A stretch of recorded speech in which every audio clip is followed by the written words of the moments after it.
تواصل حلقات مسلسل شباب البومب الجزء ال13 التي يتم عرضها في شهر رمضان على إعجاب الملايين من جميع أنحاء العالم العربي، ويواصل ذلك المسلسل نجاحاته التي تمكن أن يحققها من خلال الأجزاء التي قام بعرضها حتى الآن.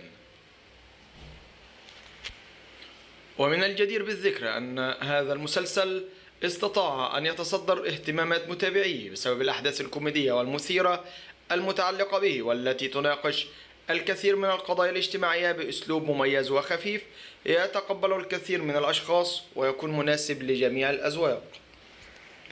وجاءت الحلقة 18 بعنوان المعلمة حصة، التي تفاعل معها الجمهور بشكل لافت.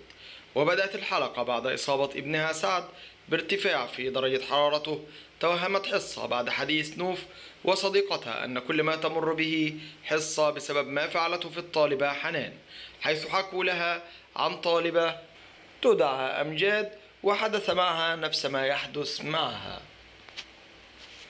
هذا ويواصل مسلسل شباب البومب في موسمها ال13 حضوره كأحد أبرز الأعمال الكوميدية والاجتماعية السعودية، حيث يطرح قضايا الشباب والمجتمع بأسلوب فكاهي يجذب إليه مختلف الفئات العمرية.